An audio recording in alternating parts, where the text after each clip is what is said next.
Hola a todos, ¿qué tal? Muy buenas. Pues una vez más, gracias por estar aquí con nosotros y hoy toca la previa, como dice Antonio, la previa del Gran Premio de Alemania, ¿no? Pues sí, ahora que lo has dicho, yo siempre le he llamado el previo. De hecho, cuando estábamos en Solomoto, que yo siempre hacía los previos de los grandes premios, siempre era el previo. Pero un día vi la previa y no sé, como lo llevo haciendo más de 15 años, pues pensé que al poner la previa quedaba de otra manera mejor. Pero entonces, ¿cómo es verdad? ¿Cómo es lo bueno? Previo. Las dos formas está aceptado por ¿Ah, la Real sí? Academia Española. Te puede Muy decir bien. el previo o la previa. O la previa. La Venga, previa del Gran Premio o el previo del Gran Premio. espera, entonces, espérate, Lanners, yo siguiendo tus instrucciones, la previa, 2 puntos. Te voy a decir de dónde saqué lo de la previa. El tema de la previa, ponerlo de esta forma, es porque una vez vi a uno en Fórmula 1 que lo hace muy bien. Digo, ostras, este tío hace justamente lo que yo quiero hacer, ¿no? Lo que quiero hacer ahora en YouTube, ¿no? Y le llamaba la previa. Entonces me gustó lo de la previa y dije, bueno, ahora que llevo haciendo tantos años el tema del previo y ahora que lo voy a hacer por primera vez aquí en YouTube, en el canal, voy a llamarlo la previa. Esa tontería. Venga, empezamos entonces con qué. Pues al final te he dicho, vamos a hablar hay tres bloques para hablar. Por un lado queremos contar las anécdotas que en Sánchez hay muchísimas y son muy curiosas y aparte nos sirven un poco también para conocer el trazado. Otro bloque es darle una vuelta al circuito como hacemos siempre para conocer los entresijos, dónde se adelanta, los sitios más conflictivos. Y el tercer bloque sería Marc Márquez, ¿no? Marc Márquez, que de entrada, pues ya, no, bueno, no sé si todos lo sabéis, pero ya os lo digo, es el circuito donde más veces ha ganado. Ha ganado 11 veces en Alemania.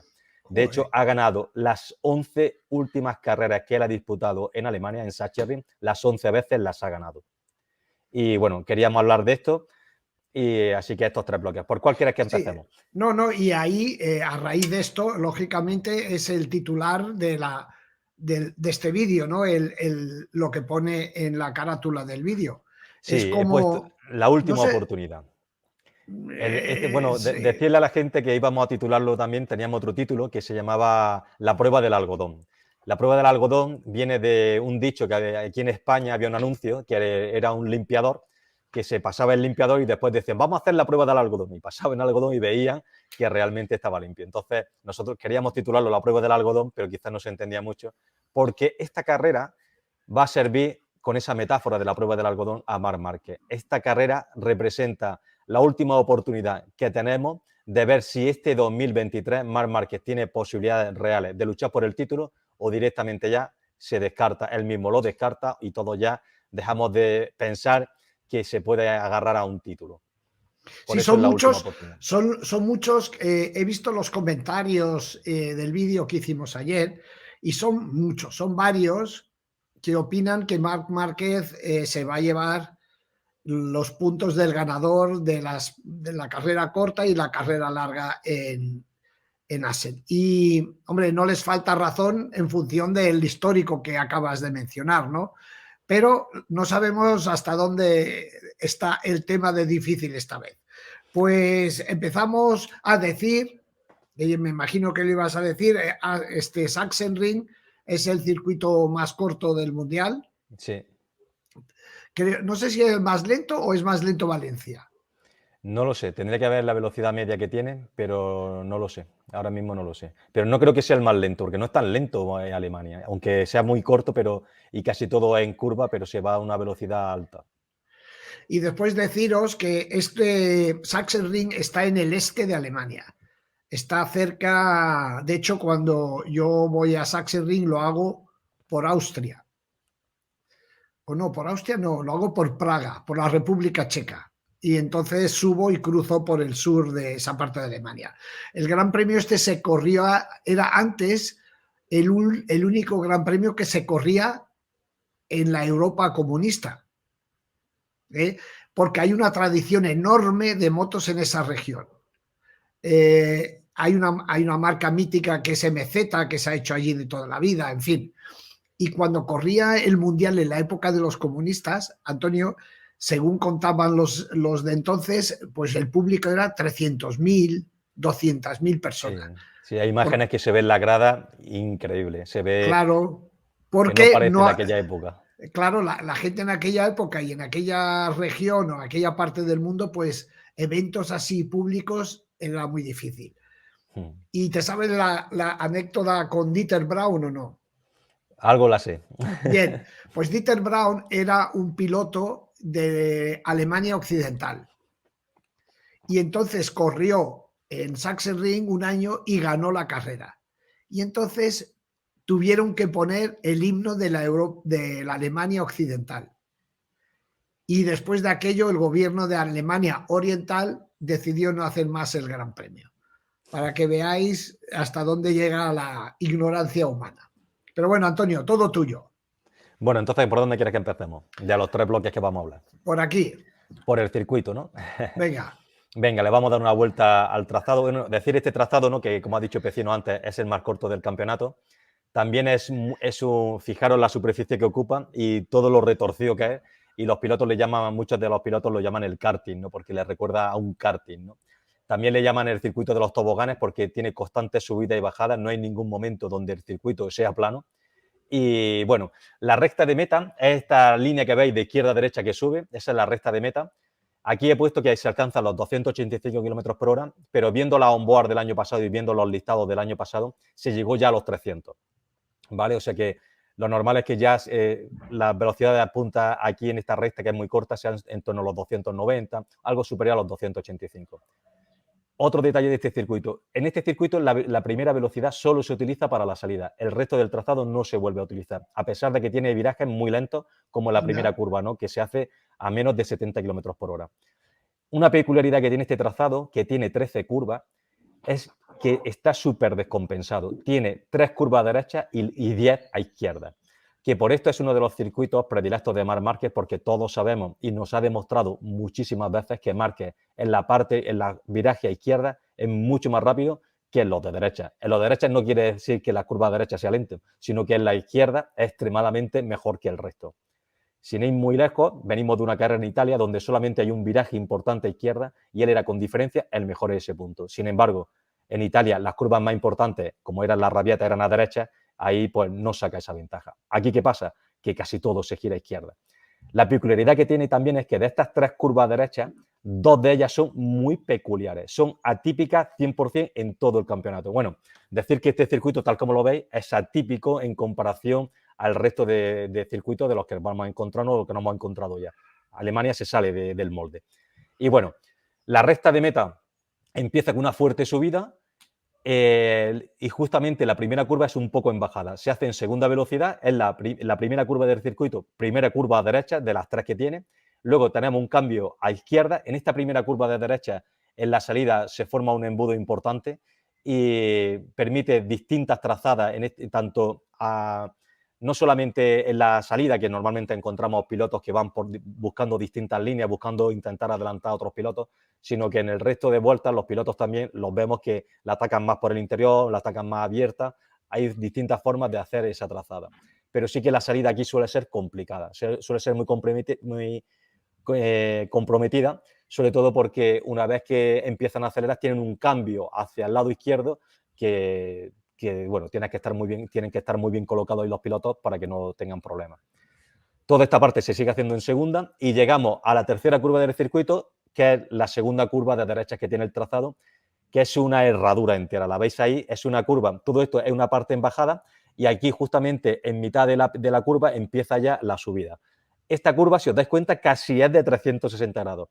Es la curva de más grados de todo el calendario. No hay ninguna que haga casi el círculo completo. Como podéis ver, es que prácticamente la curva 4 y la 2 se juntan, las escapatorias ahí están presionadas una contra la otra. Toda esta parte se siguen los pilotos haciendo en segunda. Si os dais cuenta, la tercera no se mete hasta 3 curvas más adelante, pero aquí ya encontramos la primera variante de Marc Márquez. Marc Márquez es de los pocos pilotos que a la salida de la curva 3 coloca tercera. Apenas exprime la segunda, coloca la tercera y hace todo lo que es la curva 4, 5 y 6, la hace de forma con una tercera a más bajas vueltas que la mayoría de los pilotos que la siguen haciendo en segunda. Es una Perdona, eso que lo has visto con el vídeo. Eso lo he visto viendo onboard. Viendo onboard de distintos pilotos. O sea, yo esto lo hago, ojalá tuviera la telemetría de un equipo para sacaros la información real. porque la verdad que las onboard varían muchísimo de unos años a otros. Yo este circuito voy intentando actualizarlo todos los años y más o menos la relación de velocidades siempre es muy parecida y casi clavada de un año a otro. A veces en este circuito de los pocos que hay esta variación, por ejemplo, de que 3 curvas la hagan unos pilotos en segunda y otros en tercera. Lo normal es que todos claven el cambio, pero Qué sí que bueno. las velocidades sí que es verdad que las onboard van disparando de una a otra increíblemente. De hecho, cuando repasé esto, casi ninguno llegaba a 290 km por hora en la recta de meta. Y sin embargo, viendo las tablas de velocidades máximas, vi que el año pasado por fin se llegó a los 300 por hora, cosa que no había pasado antes. Pero bueno, decir que en la curva 3, en la omega esta que hay aquí, se empieza a subir el circuito y justamente en la curva 5 desciende otra vez. Si os dais cuenta, fijaros qué detalle. Curva 3 es de derecha. Curva 4, 5, 6, 7, 8, 9 y 10, todas esas curvas son de izquierda. Es una curva continua de izquierda. Como he dicho antes, al salir de la curva 6 es donde normalmente los pilotos cambian a tercera y luego cambian nuevamente a cuarta y hacen casi todo ese recorrido en cuarta velocidad. Menos Marc Márquez. Marc Márquez ya viene con la tercera antes de llegar a la curva 3, él ya ha colocado la tercera. Y todo esto lo hace en cuarta. Antes de llegar a la curva 3. No, perdón. Saliendo de la curva 3. Perdón, si he dicho eso me he equivocado. Saliendo de la curva 3, antes de llegar a la curva 4, Marc coloca ahí la tercera y hace la curva 5 y 6 en tercera. El resto de pilotos, por ejemplo, Quartararo, la tercera la pone justamente saliendo de la 6. A partir de la curva 5, eso ya empieza en bajada. El circuito ya empieza a bajar. La curva 7, todo eso en bajada. La curva 8 también, y a partir de la curva 8 el circuito empieza a subir. Toda esta es un tramo en cuarta velocidad. Aquí la curva 8 es muy comprometida, aquí vemos muchas salidas de pista y vemos también muchísimas caídas, es un sitio difícil y todo esto es una parte de una subida que van todos los pilotos ya pensando en el sitio más crítico del circuito, que es la curva 11, y todo eso lo van pensando ya antes de llegar a la curva 9. Para una curiosidad con el tema de las velocidades, lo normal es que todos los pilotos todo esto lo hagan en cuarta velocidad, pero aquí Márquez nuevamente, llegando a la curva 9, coloca otra vez tercera velocidad. Supongo yo que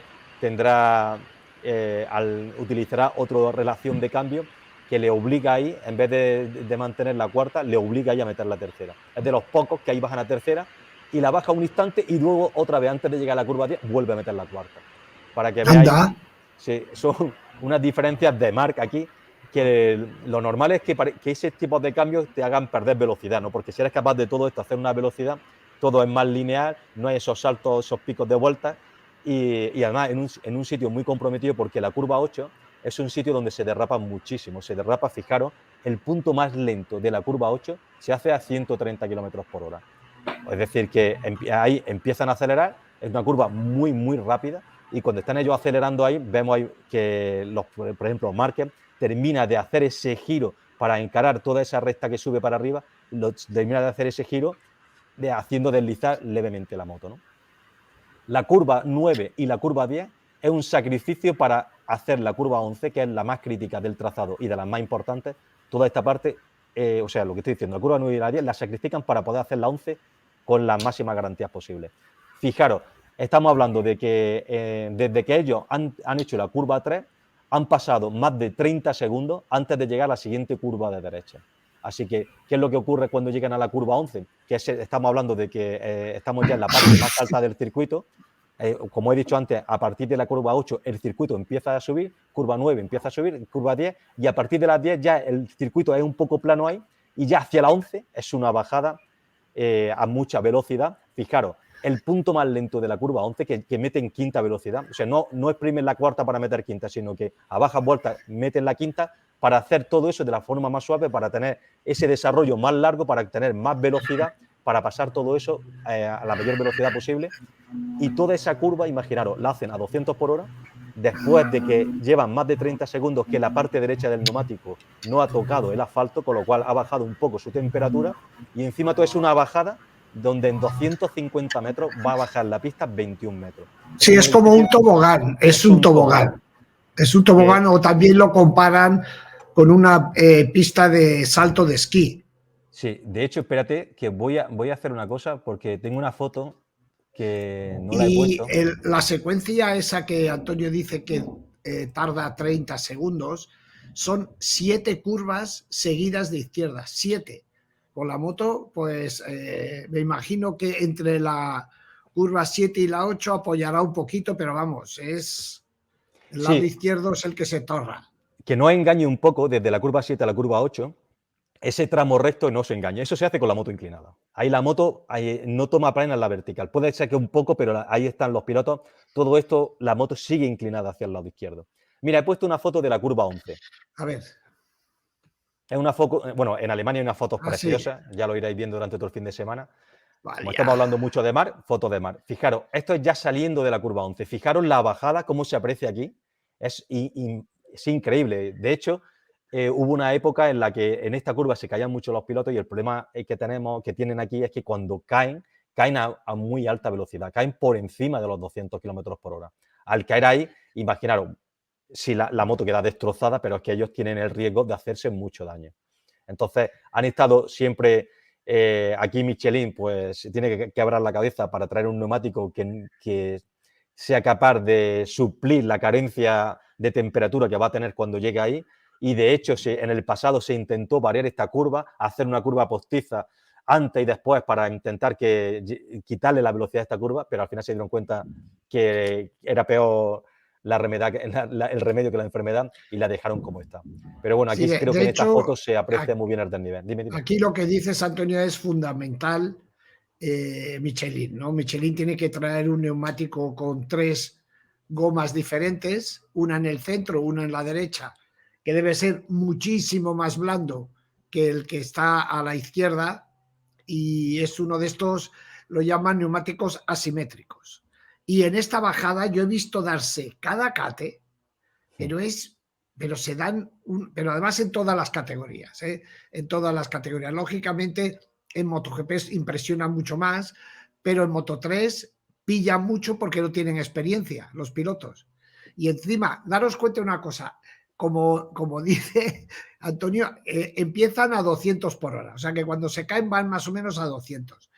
Es cuesta abajo y vienen con una inercia, entonces el parar esa energía cuesta abajo, se dan unos viajes ahí que es de, vamos, de escalofrío. Sí. Seguimos. Vale, pues bueno, ya estamos en la curva 11, esta es la foto que habéis visto. Y aquí se coloca la sexta velocidad. O sea, imaginaros, salen a 200 kilómetros por hora, alcanzan los 265. Aquí lo he comprobado a ver si ahora cogían más velocidad, pero no he visto ninguna onboard donde lleguen a más de 265 y seguro que no llegarán a más de 270. Llegamos a la curva 12, curva de izquierda nuevamente, que es uno de los puntos principales de adelantamiento de este trazado. La mayoría de los puntos de los adelantamientos que vemos en las carreras se van a hacer en este viraje. Aparte, esta curva 12 permite varias trazadas. Si los pilotos o lo hacen defendiendo mucho o lo hacen más abierta para coger más velocidad, pero la verdad que tanto si van en grupo, lógicamente el concurso de trazada aquí es enorme, pero cuando van en solitario también he visto que hay ahí distintas líneas y tampoco les veo que pierdan mucho uno con respecto al otro. De hecho, siempre da la sensación, cuando veo a Marc haciendo esta curva, que creo que aquí es donde tiene que perder más de todo el trazado, por lo que puedo ver visualmente, ¿no? Seguro que no tiene nada que ver lo que veo, pero parece como que su línea no es la más correcta. Sin embargo, pues parece que lleva 11 años que parece que sí que es, ¿no? Entonces, una curva muy, muy rápida. Aquí fue donde bueno, aquí hemos visto muchísimas caídas. En esta es de los sitios donde más caídas intentando adelantamiento hemos visto. Uno que ya veremos ahora en anécdota, uno Casey Stoner intentando quitarle la victoria a Pedrosa en la última vuelta en 2012, ¿no? Fue en esta caída. Fue en esta curva. De aquí, de la curva 12, fuerte aceleración hasta la última curva del trazado. Todo esto, o sea, desde la curva 11 hasta la curva 12 es una bajada, como hemos dicho, con una fuerte pendiente. En el primer tramo, desde la curva 11 hasta mitad de esa recta, baja muy en picado y después suaviza un poco. Está la curva 12 y luego ya en la curva 13 el circuito, en la curva 13 es una subida muy fuerte hacia la línea de meta. Ahí hace otro tobogán de subida increíble. En esta curva 13 también se han visto adelantamientos. Es un sitio donde es difícil adelantar, pero ahora veremos en anécdotas que hay pilotos que han ganado en esta última curva. y nada, ya llegan aquí, ponen segunda velocidad, salen aquí, tercera, cuarta, quinta y pasan otra vez por la línea de meta. Yo creo, Antonio, yo creo que el cambio de velocidad máxima que has comentado antes, ahora que me acuerdo, está a partir de la curva 13, que es la curva de entrada en meta, el circuito sube muchísimo, es como Sí. muy empinado, es muy empinado. Y entonces antes, cuando no tenían aerodinámica, era imposible evitar que la rueda delantera perdiera contacto con el suelo.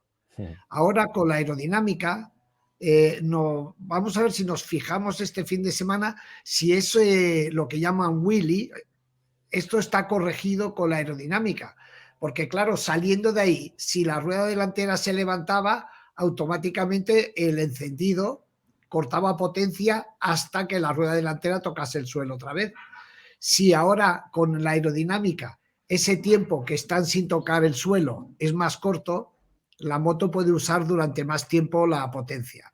Es un tema a fijarse este fin de semana, pero seguro que es así, seguro. Bueno, ya que estamos con la curva 13, que he dicho que es un sitio donde se ven adelantamientos, pero es difícil que ocurra porque un leve error en un adelantamiento en la curva 13 va a tirar al piloto adelante. Pero hay un piloto que sí que consigue adelantar en esta curva, lo hemos visto muchas veces, que es Marc Márquez. Márquez en esta curva le tiene bastante vicio tomado para meterse por el interior, cerrar mucho el viraje y salir con una aceleración y no perder nada de aceleración para salir bien a la recta. Sí, porque hay veces que el piloto que va detrás adelante al que va delante, pero después o se sale recto o se queda clavado en la curva, ¿verdad? Sí. Ay, lo va a adelantar, sí, lo adelanta, pero después paga la factura por haber hecho la trazada equivocada. Ahora Bien. contaremos varias anécdotas que han ido pasando en distintos sitios del circuito. Hablando de caídas, ¿no? Hemos dicho que el punto 11 es un sitio muy crítico. También la curva primera de todo el trazado es un sitio muy, muy crítico donde se han visto muchas caídas. Es la curva más lenta de todo el trazado y a pesar de ello, por ejemplo, ahí fue donde el año pasado cayó Pecco Bagnaia. Bagnaia, vamos a hablar un poco de 2022. El año pasado Bagnaia tenía un ritmo muy superior al resto. Su vuelta a vuelta era muy, muy rápido. Hizo la pole, muy sobrado. Pero en carrera, Quartararo consiguió hacer una cosa que había hecho varias veces, que es ponerse rápidamente en primera posición. Se puso primero y pudo plasmar sus ritmos, hacer sus líneas, hacer sus trazadas, y esto es un circuito donde ya os he comentado en muy pocos sitios de adelantamiento y hay que ser muy hábil para adelantar y tenerlo muy claro. Bagnaia veía que no solamente no era capaz de adelantar a Quartararo, sino que vio que Quartararo estaba mostrando un ritmo que él no pensaba que iba a tener. Se puso nervioso y al comienzo de la tercera vuelta se cayó en esa primera curva. Como siempre hizo así, diciendo ¿qué ha pasado? No entiendo lo que ha pasado. Pues bueno, pues una más de sus caídas cuando todo parecía que estaba a su favor, pues al suelo. Mira, hay una anécdota en este circuito. Estoy intentando recordar dónde está, pero yo creo que es en la curva 12. Yo creo que es en la curva 12, aunque no me pega que sea ahí. Sabéis que en este circuito hay una tribuna que está fuera del circuito. Pero una tribuna que las entradas las vende una empresa diferente que el organizador. Aquí hay un polígono industrial y entonces hay una tribuna enorme, pero enorme, creo de las más grandes, que está la valla del circuito y está justo detrás, que yo creo que es en la curva 12, me parece, si no recuerdo mal. Y es una curiosidad que solo se ve en este circuito. Pues no lo sé, Bien. eso no lo sé, lo voy a investigar. Sí, sí, sí.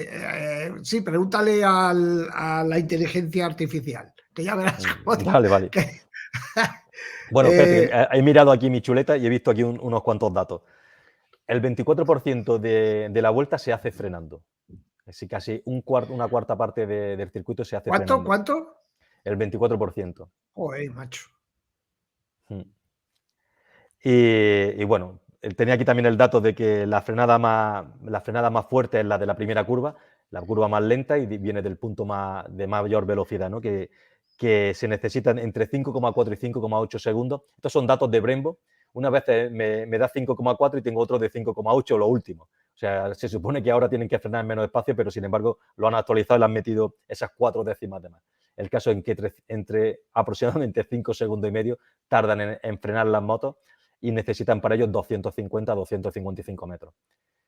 Y bueno, Vamos a hablar un poco de Marc en este trazado. Y bueno, decir de Marc que hemos dicho ya que lleva, me parece que he puesto aquí una foto, bueno, da igual, ¿no? Marc lleva ganando aquí las 11 últimas veces que él ha corrido. Él en 2009 estuvo a punto de ganar cuando él corría con KTM, era un piloto muy pequeñito, muy jovencillo, y en esa carrera estuvo a punto ya de ganar y le pasó una historia, y es que saliendo de la curva 12 se tocó con Joan Oliver. Estamos hablando que era la categoría todavía de 125 centímetros cúbicos. Se tocó con Joan Oliver, Joan Oliver le tocó por el lado derecho a Marc y le levantó la maneta del freno. Marc estaba en la posición, no podía ganar, pero sí subir al podio. O bueno, tenía el primero y el segundo muy cerca, pero no era previsible que pudiera adelantar a 2 de golpe, pero sí por lo menos meterse en el podio. Pero cuando llegó a la última curva fue a echar mano al freno y claro, no encontró el freno porque el freno lo tenía en lo alto y se metió un castañazo en la curva de entrada en meta. Desde entonces, al año siguiente, 2010, 125, año de su primer título de campeón del mundo, gana aquí. En 2011, en Moto2, primer año de Moto2, le gana a Bradel, que era el piloto local, el que a la postre se llevaría el título de Moto2, le gana aquí. En 2012, el año que gana el título de Moto2, gana aquí. En 2013, gana aquí. 2013, voy a contar una anécdota ya de 2013 porque era su primer año en MotoGP. Ese año, el año anterior, en 2012, Lorenzo y Pedrosa habían luchado por el título de MotoGP. Y se esperaba que en 2013, todas las carreras prácticamente habían quedado primero y segundo. Lorenzo no se había bajado del podio, tenía una regularidad impresionante. Entonces no pensaba nadie que en 2013 Márquez, que era un piloto que no era precisamente muy regular, sino que era un piloto que o ganaba o caía, que no parecía que pudiera luchar por el título en su primer año. Pero pasaron varias cosas. Lo primero, que desde el principio estuvo adelante, en su segunda carrera ya ganó, siempre estaba adelante, primero, segundo, tenía una regularidad que nadie esperaba que tuviese. Y aparte, tanto Lorenzo como Pedrosa tuvieron varias lagunas a lo largo de la temporada. Una de ellas pasó en Alemania.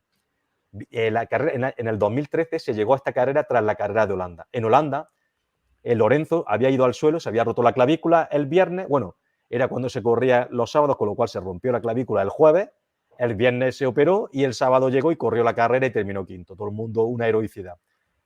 Lorenzo llegó a esta carrera, era la siguiente carrera del campeonato y llegó pensando que era Superman.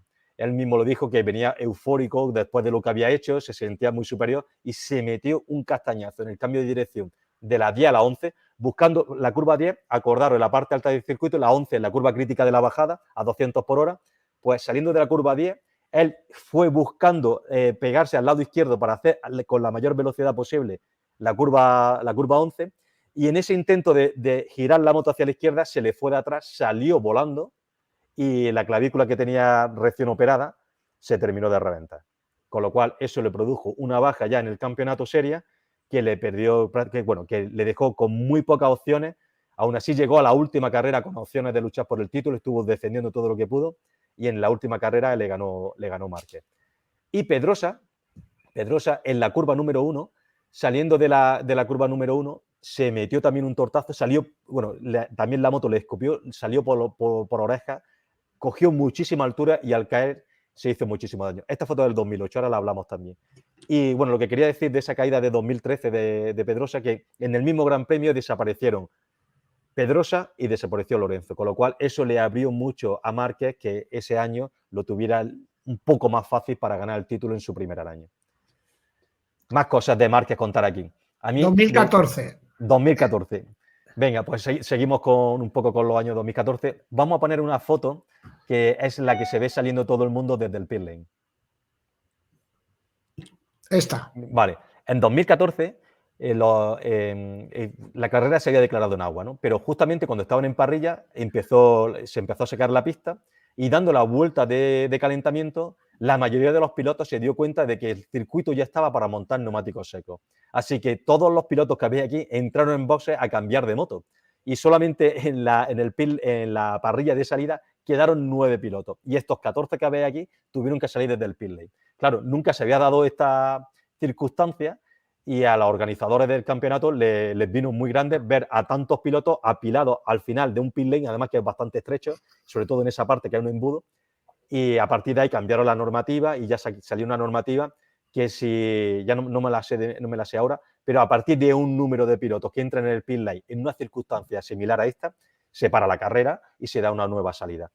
Y cuando y me parece que son un máximo de 6 pilotos, me parece.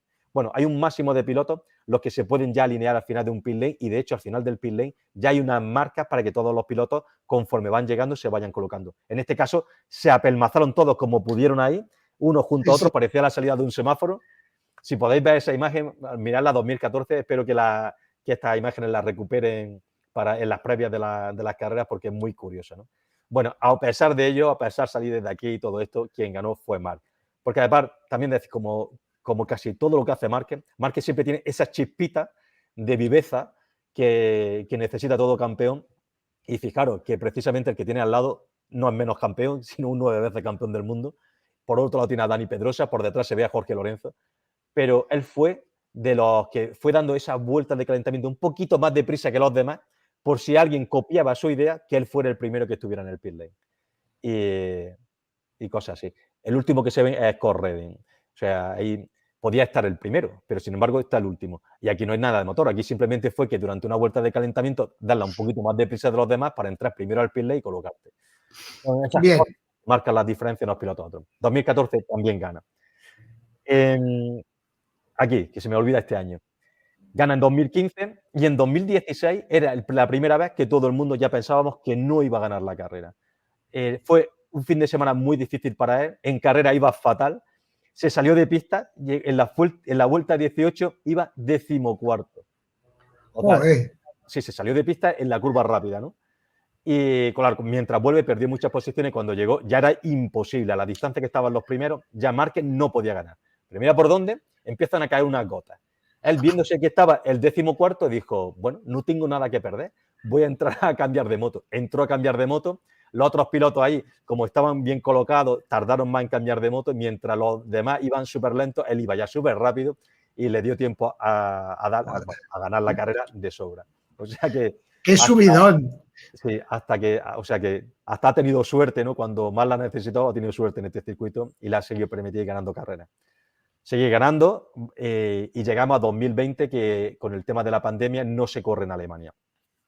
No se corre en Alemania, él no se pierde nada porque si se hubiera corrido se hubiera perdido la carrera. Recordar que en la primera carrera del 2020, que fue en Jerez en julio, él se lesiona, este calvario que le ha pasado de estos 3 años sufriendo. Pero en 2021 se vuelve a correr aquí en Alemania y él aparece en este Gran Premio. Él ya estaba en este Gran Premio arrastrando todos los problemas, pero ya estaba siendo piloto de 2021. Y en 2021 él consigue ganar. O sea, era la primera vez que ganaba desde 2019, la primera vez que ganaba después de la lesión. Nunca aquí esta imagen la he sacado porque no pudo resistirlo y aquí en el podio se le saltaron las lágrimas. En este año lloró 2 veces en público. Una vez fue cuando reapareció en Portugal y cuando fueron a entrevistar a la gente de DAZN y Zaskun Ruiz lo entrevistó, llegó un momento que se derrumbó y empezó a llorar.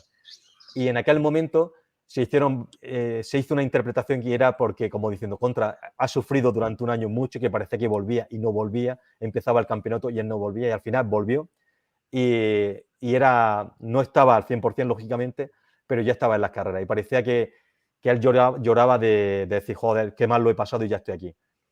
Yo hice otra interpretación, esto es particular mío, esto solamente lo sabe Marc, habría que preguntarle a él y nadie se lo ha preguntado, pero yo creo que Marc lloró aquel día de ver que no estaba físicamente en condiciones de poder luchar por ganar y de verse que no era el Marc de antes, de ver que no podía hacer con la moto lo que él quería, de esa frustración tan grande, de saber que de verse que él sabe perfectamente lo que hay que hacer en lo alto de una moto, pero que no podía hacerlo, de esa impotencia, para mí fueron esas lágrimas.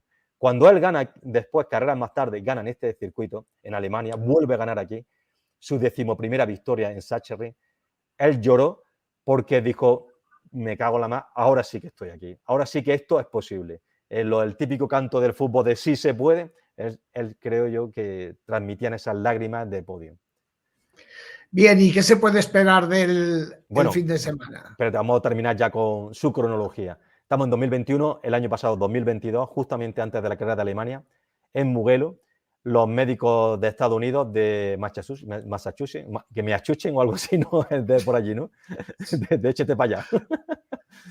Lo llaman y le dicen que se opere ya, que no le dé más vueltas, que ya ese brazo tiene tal consistencia que es el momento de operarse y que no lo demore más. Y él toma esa decisión. Podía haber pensado, bueno, voy a correr en Alemania a ver si gano otra vez más, pero fue frío ahí, fue inteligente y decidió poner remedio a su problema cuanto antes. Y gracias a eso, un año después, tenemos a Márquez en condiciones físicas de poder luchar por una victoria, que no condiciones mecánicas, como ya estamos viendo. Y ahora, ¿qué podemos esperar de Márquez en 2022? En 2023, perdón. Pues yo pienso claramente que puede volver a ganar. Y no tengo bueno, simplemente una corazonada, simplemente en los datos, por lo que veo que en las partes que él es rápido, puede ser muy rápido. Parece una tontería, pero Mugello, que no se parece en nada a Sachsenring. Sin embargo, la curva Busine de entrada en meta sí que se parece un poco a Sachsenring, porque hay una curva izquierda con muchísimo peralte y en bajada. Y encima todo está bacheada. Y ahí fue donde se cayó. Se coló ahí porque ya hemos visto a Marca, de hecho lo hablábamos ayer, cuando analizamos lo del año de sus 25 caídas, analizamos que él se caía en los sitios donde más confianza tenía porque los llevaba más al límite que en los sitios que menos confianza tenía. Y por eso para mí se cayó en Busine, porque él intentó apurar esa frenada más de la cuenta, intentar en cada vuelta jugarse ahí lo que perdía en otras partes del circuito, y eso al final, pues, tanto va el cántaro a la fuente que pasa lo que pasa. Yo creo que lo hemos visto que cuando hay virajes, como en Portimao vimos que hizo la pole también a rueda de otro piloto, ahora mismo no me acuerdo cuál, me parece que fue Van Naya, ¿no? No lo sé, bueno. No lo sé, no me acuerdo. El caso es que, bueno, que hizo la pole, en carrera subió al podio, podemos poner entre comillas que pasaron otras cosas y tal, pero bueno, subió al podio y pasaba un poco lo mismo. Portimao es un circuito de subida y bajada, no tiene nada que ver con Sachsenring, pero sí que tiene virajes que se parecen, virajes donde él pudo sacar esas diferencias en Portimao, y eso se lo va a encontrar ahora en mayor medida en Sachsenring. Él va a poder marcar más la diferencia. Luego, no es un circuito donde tienes que ir muy fino con la electrónica. Aquí, que la moto ni te corte mucha potencia en las curvas, ni que te dé mucha en otros sitios. O sea, es muy comprometido con la electrónica, pero no un circuito donde se necesite una excesiva potencia, donde No, de hecho, ¿sabes cuántas veces ha ganado Ducati en este trazado? pues si me lo preguntas es ninguna. Bueno, ha ganado una vez con queso. Lógicamente, ha ganado tantas veces Márquez, es que podemos decir que hay muy pocas marcas que han ganado, sobre todo en los últimos 10 años, ¿no? ¿Con quién ganó Ducati? Con Stoner. Con Stoner. Sí, Entonces claro. no ganó Ducati, entonces ganó Stoner, Antonio. Pues sí. Y ¿Y bueno, Stoner con la Honda no ganó entonces? ¿O sí? no, porque en 2011 y 2012 ganó Dani Pedrosa, no ganó aquí con la Honda. Es que nosotros hablamos de que este es el circuito de Mar, pero es que antes era el circuito de Pedrosa. Pedrosa llevaba 6 victorias consecutivas. De hecho, en el 11 gana Pedrosa, en el 12 gana Pedrosa, y justamente a partir del 13 empieza la hegemonía de Marc Márquez. Qué Pero antes bueno, era él. qué bueno. Bien, pues veremos a ver. Yo me imagino que Márquez tiene más curiosidad que nosotros, ¿no? Por ver qué Sí, puede de hacer. hecho, le llamamos la última oportunidad, porque si Marc aquí no es competitivo, ya sí que nos despedimos de este año, ya que se pueden hacer inventos, porque si Marc no es capaz de ganar en el circuito más favorable para él, donde más pueden neutralizar las diferencias entre máquinas, está claro que la diferencia ya de moto es más grande todavía de lo que vimos en Mugello, por ejemplo. Así que Bien, esta es la última oportunidad, no suya, por supuesto, pero sí la última oportunidad de luchar por el campeonato. Yo sigo pensando, cuando yo hice un vídeo, acordaros del vídeo aquel de las posibilidades de Marc de ser campeón después de Le Mans. En ese vídeo se están cumpliendo un poco las cosas, entre comillas, porque se dijo que Mugello era un circuito, o sea, estaba claro que Mugello era el circuito de los que quedaban, de los 15 que quedaban entonces, ahora quedan 14, en el que más podía sufrir Marc. Y se ha visto que ha sido un circuito donde ha sufrido. Aún así, debería de haber intentado terminar en esa sexta, séptima posición, que le hubiera dado sí, esos pequeños puntos que necesita. Pero todavía quedan 14 carreras, que son 28 grandes premios, que si cada 2 carreras de sprint la podemos considerar como una carrera, estaríamos hablando que quedan 14 más 7, estamos hablando que quedan 21 grandes premios. O sea, queda como un campeonato de los de antes por delante entero. Hay muchísimos puntos en juego. La única diferencia que hay de que Marc pueda luchar por el título o que no, es que si en esta carrera ya no es competitivo, podemos esperar que no sea competitivo de las otras 13 restantes en 10. Sí, y Y ese también sí hay que un no puede problema. serlo. Y también hay un problema, Marc, a lo mejor a nivel de puntos todavía tiene una opción. El problema es que tiene a mucha gente delante. O sea, Pero eso es lo bueno, eso es lo positivo. tiene que fallar mucha gente. Mm, No es que tenga que fallar un piloto o dos. Tienen que pinchar muchos pilotos para que él pueda recuperarles, porque le tiene que recuperar a cuántos, a un montón. No, pero él solamente tiene que recuperar a una cantidad de puntos, no a una cantidad de pilotos. Te explico. Cuantos más pilotos hay rondando en las partes delanteras, más posibilidades hay que esos pilotos vayan quedando unas veces primero y otras veces quinto, porque hay muchos. Hay muchas veces que Bezzecchi puede ganarte una carrera, pero a la siguiente a lo mejor se queda sexto. Entonces, vale que en una gana 25, pero en otra es que se ha ido a 11 puntos. Entonces, Sí, pero eso también vale que tiene que adelantar a un montón de pilotos. sí, lógicamente, pero también vale que él puede meter muchos pilotos entre medias, entre él y el que más arriba está en la clasificación. Porque de verdad que, lógicamente, esto del motociclismo puede dar todo un cambio. De buena primera podemos ver una sorpresa ahí, como está siendo Bezzecchi, ¿no? Que incluso en un mal día no queda muy mal del todo y que sigue rondando ahí en los puntos como para saltar el título. Pero me extrañaría mucho que Bezzecchi, ¿no? que Binder, que estos pilotos estén dentro de 4 carreras a tiro de piedra de Bagnaia. Yo pienso que Bagnaia empezará ya a marcar las diferencias, porque los únicos pilotos que yo veo con posibilidades de quitarle eso un poco sería Quartararo por la calidad que tiene, pero estamos viendo que con la Yamaha o Quartararo, Quartararo 2023 no están en esa posición. El otro piloto que para mí que también tiene esa capacidad sería Viñales, que es un piloto muy regular y que podría estar rondando siempre el podio, pero estamos viendo que tampoco es así, que desaparece, que carreras hace grandes premios como el de Mugello, que, que nos hace pensar que no va a tener la constancia necesaria para estar ahí arriba, y el otro es Marc Márquez. Entonces, Y si... Jorge Martín, Bueno, Jorge Martín no está, me ha sorprendido bastante. En Mugello ha sido una carrera, no me lo esperaba ahí.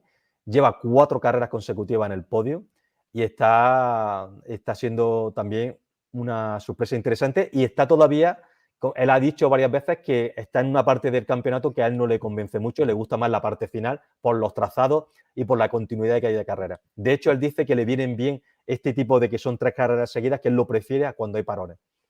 Vamos a ver, ¿no? Yo para mí vamos a todavía ver. no le pongo, pero vamos, lo pondría entre comillas y un poco, pero no lo veo como un serio aspirante al título. Bien, pues nada, vamos con las anécdotas entonces, ¿no? Venga, Quitamos el circuito y ¿por dónde empezamos? pues vamos a hacerlo de forma cronológica, que es más fácil. Vamos a Venga, poner 2002. Bueno, decir que este 2000. circuito, ya que estabas poniendo el trazado, mira, esto que voy a decir lo he buscado por muchas veces, he buscado todos los trazados anteriores y demás. Y bueno, antes en Alemania hay 3 circuitos por excelencia, uno es Nürburgring y el otro es Hockenheim. Hockenheim es famoso de la frenada de Kevin Sonnenrein en el 91.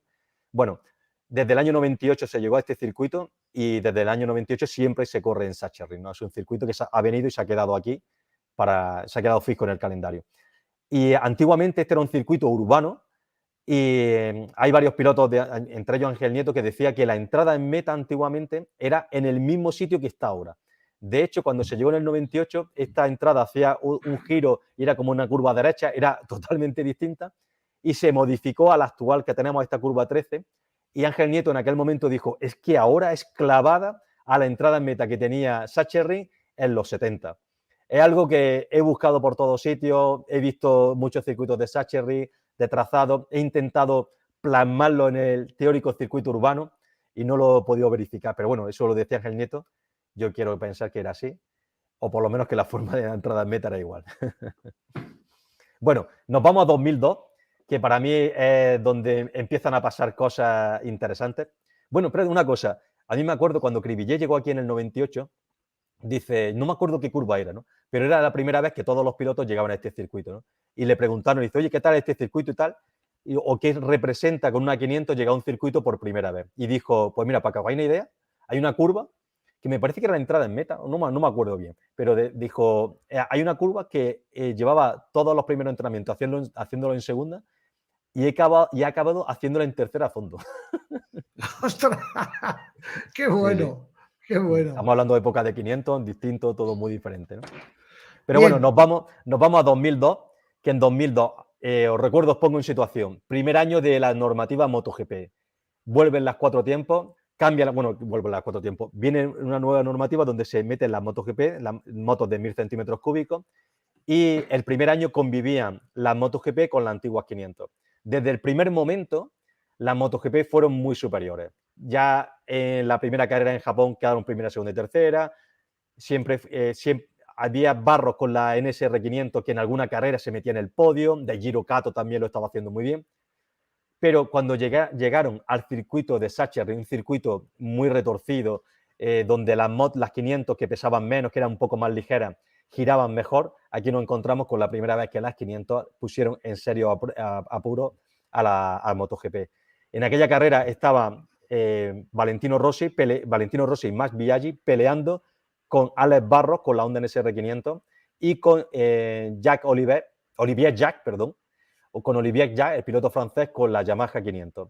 Llegó un momento que ya en las últimas vueltas ya los dos pilotos de 500 se habían escapado de Valentino. Valentino lo estaba intentando, no quería que una 500 le ganara.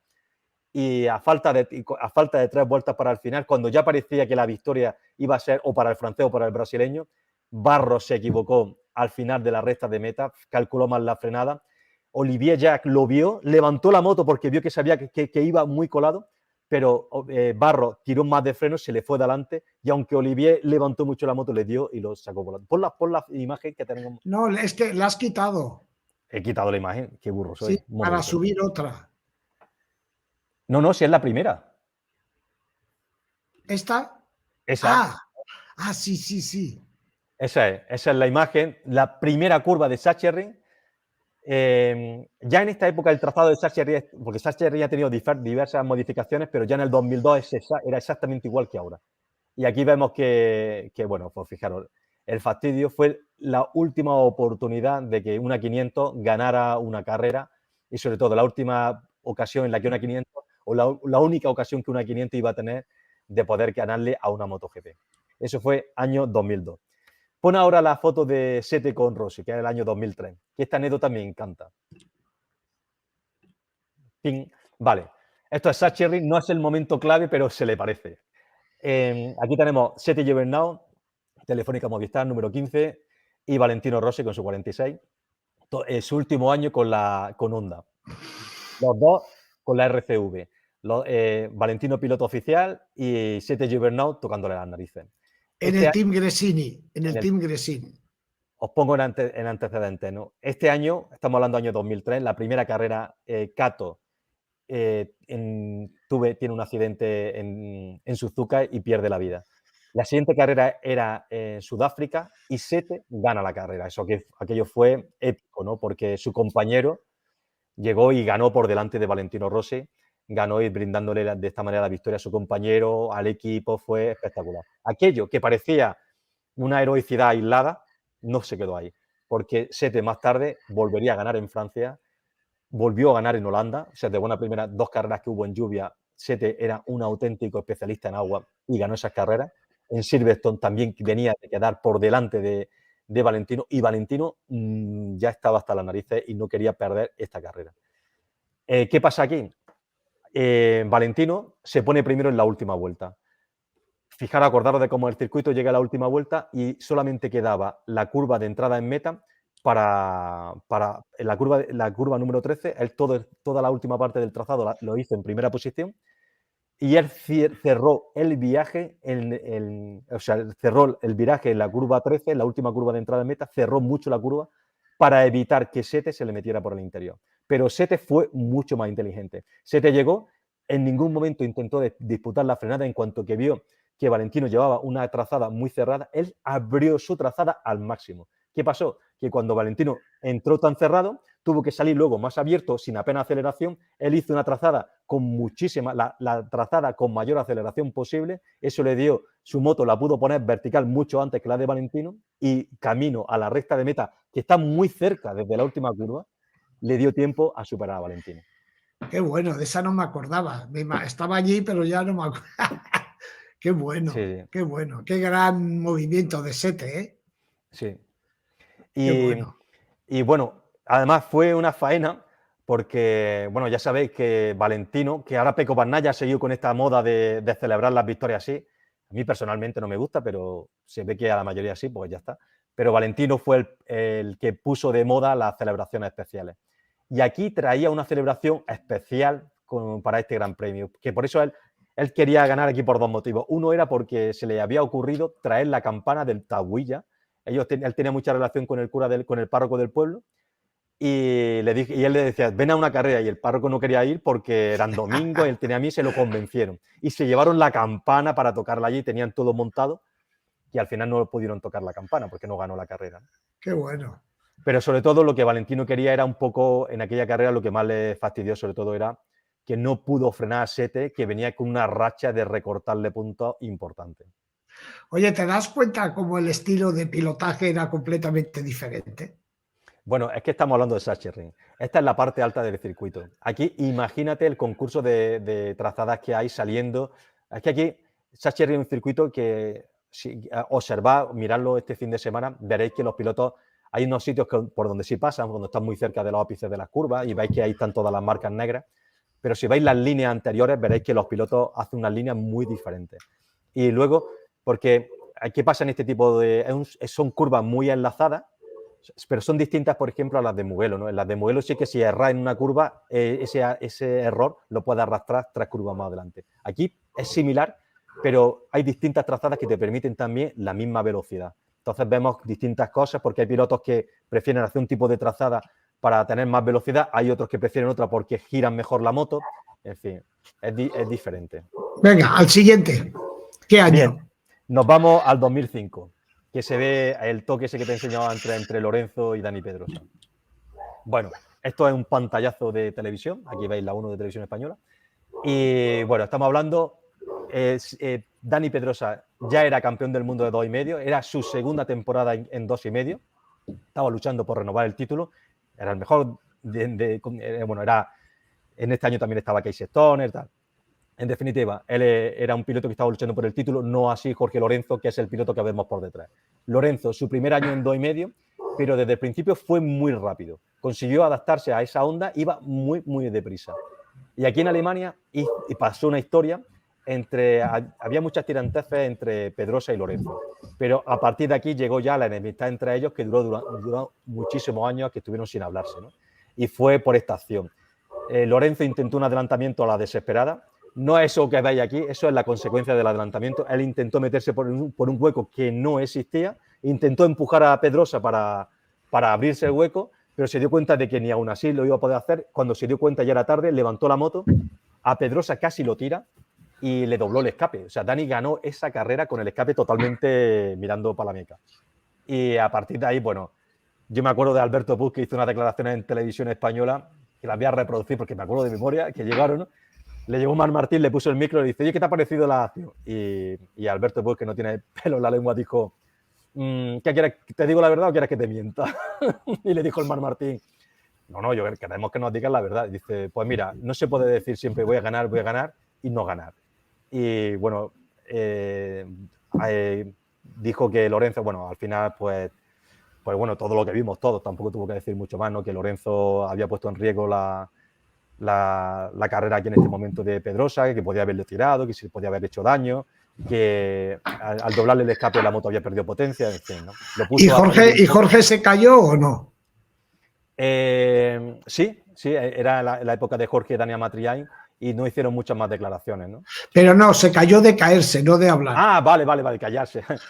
Sí, él pegó un piñazo aquí, se cayó para el lado derecho, la curva de izquierda, aquí como lo veis, pues se cayó, cuando lo cerró, pues él se cayó hacia el otro lado.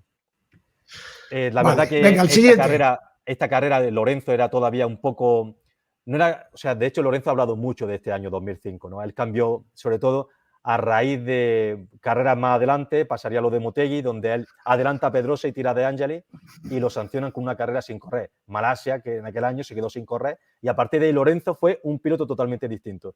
De hecho, pocas veces hemos visto solamente me viene a la mente otra vez de ver una imagen parecida, que fue en 2013, cuando estaba luchando por el título en Valencia, que le metió un hachazo a Pedrosa, que casi lo tira también, pero él se estaba jugando y el título. Tampoco fue tan guarro como lo estoy contando, pero sí que es verdad que lo intentó frenar, porque intentaba frenar en aquella carrera, que no le sirvió para nada, pero bueno.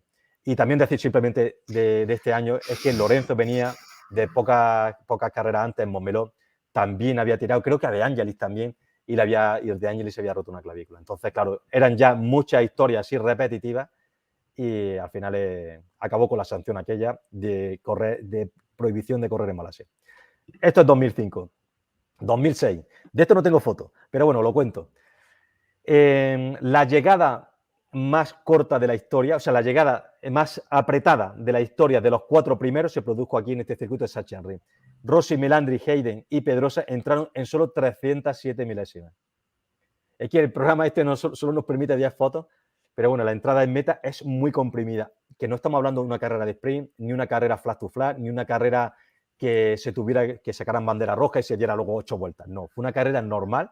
Aquí en Sachsenring es el circuito en el que más vueltas se dan, y entraron en solo 307 milésimas. O sea, imaginaros para Pedrosa su primer año en MotoGP y entrar en una carrera 307 milésimas y quedarte fuera del podio. Es increíble.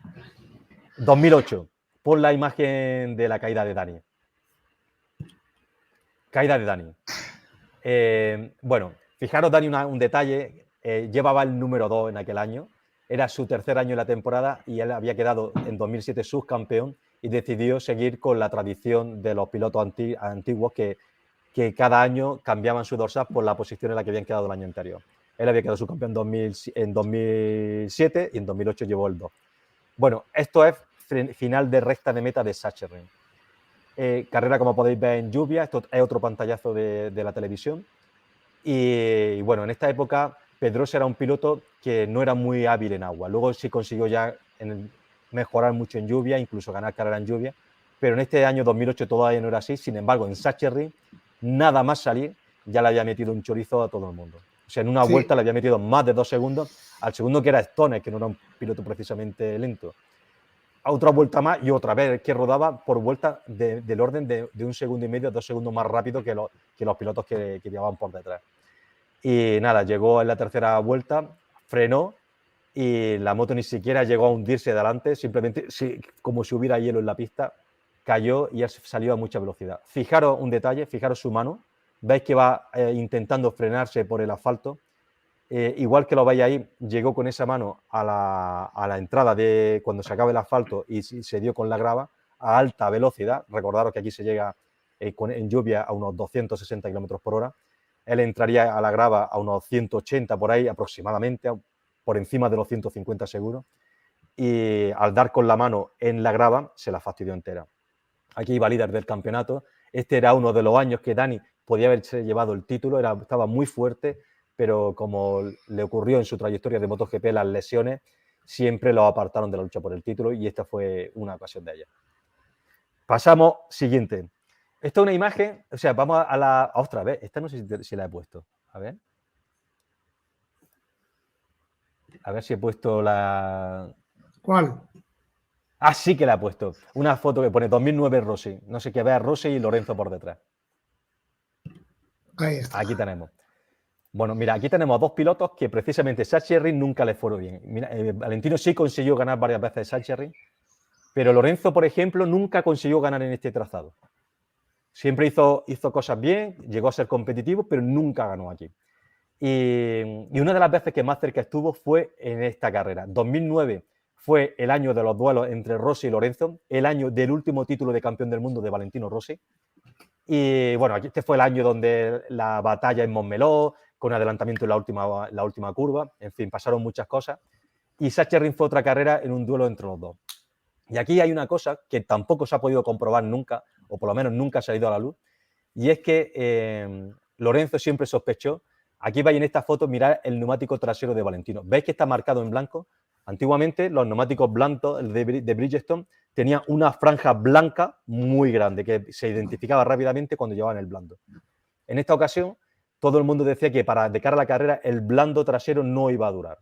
Y de hecho, Lorenzo no lo montó. Cuando Lorenzo vio que Valentino había montado el blando en la parrilla, pensó incluso, ostras, lo monto yo, ¿qué hago? Tal. Y dice, no, voy a seguir habló con Forcade y decidieron seguir con su neumático. Y Valentino salió con el blando. Lorenzo pensó en toda la carrera que el blando, él sabía que iba a caer de rendimiento. Sin embargo, Valentino no le cayó nunca. Valentino al final ganó esta carrera por nada, entraron los dos en un pañuelo. Se decidió en el último momento esta carrera. Y siempre se sospechó que Valentino el equipo de Valentino había pintado la franja en el neumático duro, habían pintado la franja de blanco. Eso me gustaría saber si es verdad, ¿sabes? Sería curioso saber, si, ya que han pasado pues 14 años de aquello, que supiéramos la verdad. Pero siempre se contó que Valentino no corrió con el blando, sino que al neumático duro le pintó de blanco la banda. Pero bueno, vuelvo a decir algo que nunca se ha podido comprobar. Seguimos pasando con cronología.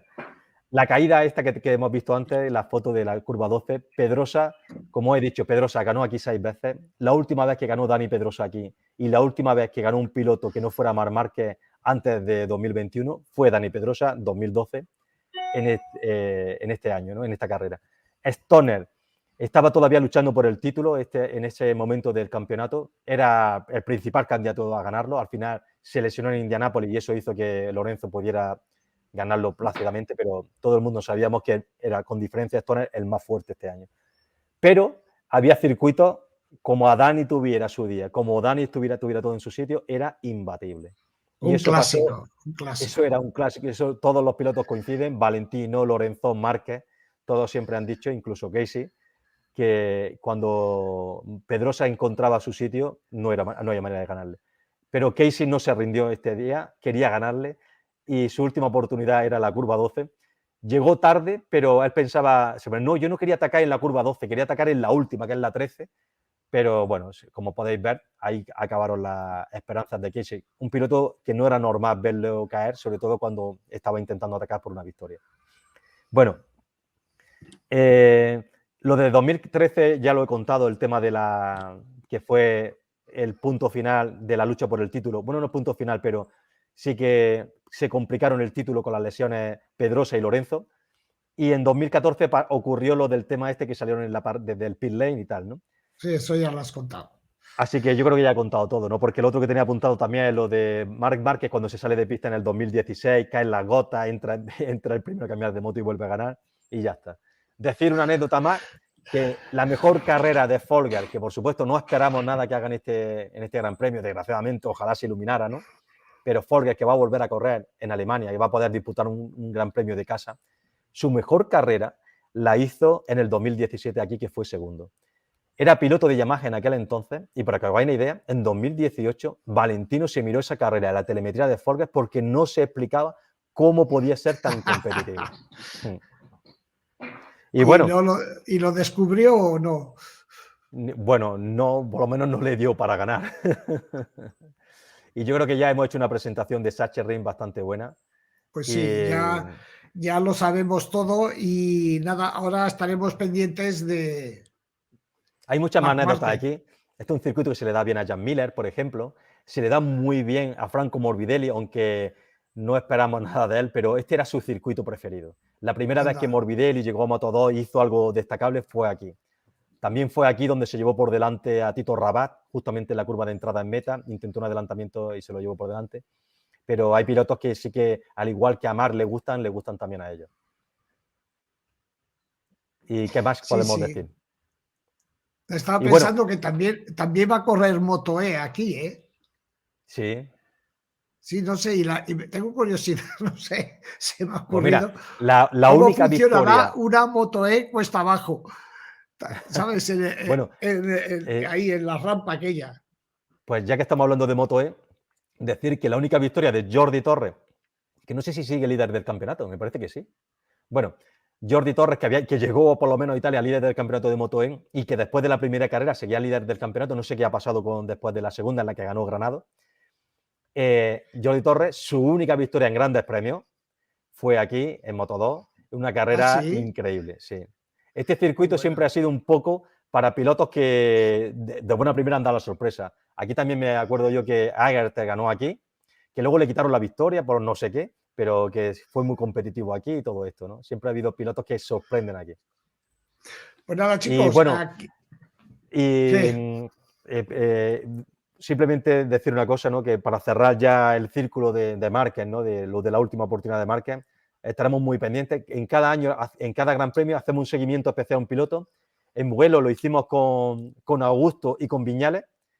Esperemos que les vaya mejor aquí ahora.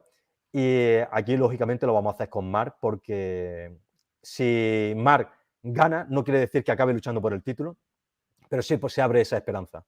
Si Marc pierde, totalmente ya, eso sí que la consecuencia es que se despida del título y que busque otra moto, como dice Andrea Dovizioso. Muy bien.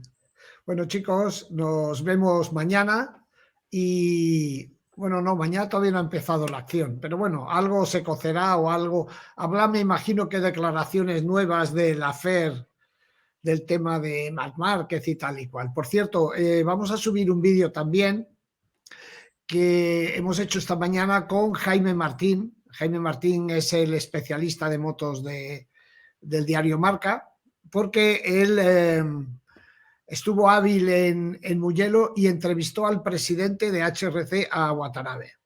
Como ya os contará, le pilló andando, pues me imagino, entre el hospitality y el box.